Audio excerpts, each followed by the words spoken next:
Australia ने fourth test और fifth test के लिए अपना स्क्वाड अनाउंस कर दिया है और उसमें हमें कई चेंजेस देखने को भी मिले हैं। सबसे पहले हेजलवुड अब इस स्क्वाड में नहीं है। जैसा कि उन्होंने पहला टेस्ट मैच खेला था और उसके बाद उनको इंजरी हो गई थी जिसकी वजह से वो सेकंड टेस्ट मैच मिस किए। और जैसे कि उन्होंने थर्ड टेस्ट में वापसी की और पहले इनिंग्स में हमने देखा था कि उनके इशू आ गए थे जिसकी वजह से वो ग्राउंड से बाहर चले गए थे और कमिंस और स्टार्क ने उनकी जगह बॉलिंग किया था।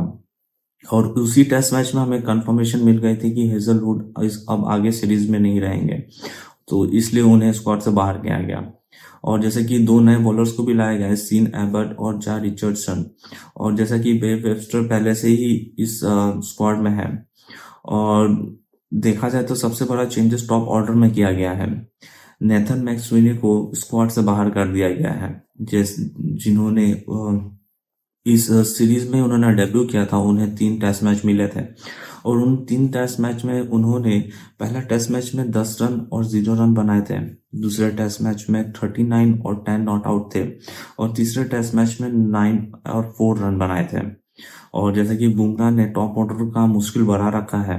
4 बार उन्होंने मैक्सवेनी को आउट किया था और 5वीं बार आकाशदीप ने उनका विकेट निकाला था।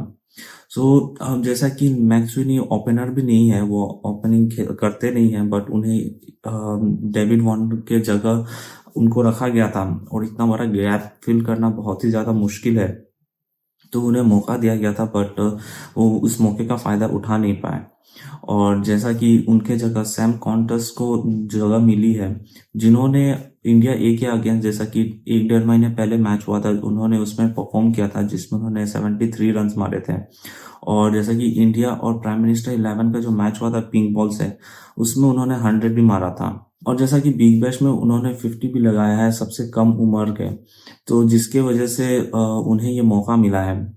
और जैसे कि हेड सिलेक्टर ऑस्ट्रेलिया के जॉर्ज बेली हैं, उनसे भी ये सवाल पूछा गया कि मैक्सवेनी को क्यों ड्रॉप किया गया। वो कहते हैं कि उन्हें ड्रॉप किया गया है बट फ्यूचर के लिए वो उन्हें अभी भी देखेंगे। और जैसे कि सैम कॉन्टस का अप्रोच और खेलने का तरीका काफ़ी डिफरेंट है जिसकी वजह से उन्हें मौका मिला है। और इसका क्वेश्चन ये भी उठ रहा है कि जॉश इंग्लिश स्क्वाड में है तो फिर उनको क्यों लाया गया है, बट सिलेक्टर्स ने यही फैसला किया है। और जैसा कि ऑस्ट्रेलिया के टॉप ऑर्डर्स भी अभी कुछ खास परफॉर्मेंस नहीं कर रहे हैं। अगर हम ख्वाजा की बात करें तो उन्होंने 63 रन्स बनाए अभी तक 3 मैचेस में, और बुमराह ने पांचों इनिंग्स में उन्हें आउट किया है। जैसा कि दूसरे टेस्ट के सेकेंड इनिंग्स में टारगेट कम था जिसकी वजह से बुमराह ने भी बस एक ही ओवर किया था उस समय। पांचों बार बुमराह ने उनका विकेट निकाला है, जिसके ऊपर उनके ऊपर क्वेश्चन उठे हैं। और लाबुशेन ने भी अभी टोटल 82 रन्स बनाए हैं इस 3 मैचेस में, जिसमें सेकंड टेस्ट मैच में डे नाइट टेस्ट मैच था, उसमें उन्होंने 64 रन्स बनाए थे। और जॉर्ज बेली से भी सवाल पूछा गया कि जो टॉप ऑर्डर के बैट्समैन हैं और जो एक्सपीरियंस बैट्समैन है उन्हें क्यों नहीं ड्रॉप किया गया, तो वो कहते हैं कि वो जो एक्सपीरियंस बैट्समैन है वो ज़रूर परफॉर्मेंस करेंगे। और जैसा कि वो टॉप ऑर्डर भी स्ट्रगल कर रहा है जिसकी वजह से उन्होंने मैक्सवेनी को ड्रॉप किया है और एक नया प्लेयर को मौका देने का कोशिश किया है और एक ऑप्शंस खुल के रखे हैं, जिसकी वजह से ये चेंजेस किए हैं। आने वाले दिनों में हमें देखने को मिलेगा कि ऑस्ट्रेलिया के टॉप ऑर्डर किस तरह के परफॉर्मेंस करते हैं। जैसा कि उन्होंने 3 टॉप ऑर्डर ने एक भी 100 नहीं बनाया है, बस एक ही हाफ सेंचुरी जो लाबुशेन ने बनाया था सेकंड टेस्ट मैच में। और अगर हम इंडिया में भी देखें तो कुछ ऐसी सिचुएशन चल रहा है, बट केएल राहुल ने एक एंड से संभाल रखा है और जायसवाल ने जैसा कि पहला टेस्ट के दूसरे इनिंग्स में 150 बनाया था। और गिल भी छोटे मोटे परफॉर्मेंस कर रहे हैं, बट उनसे कोई बड़ा स्कोर हम सब एक्सपेक्ट कर रहे हैं। तो दोनों टीम के टॉप ऑर्डर्स कुछ एक जैसा ही परफॉर्मेंस कर रहे हैं।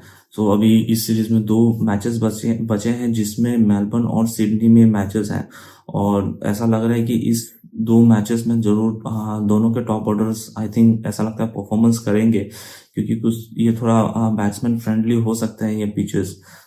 आने वाले दिनों में पता चलेगा। तो अभी तक के लिए बस इतना ही, मिलते हैं अगले वीडियो में।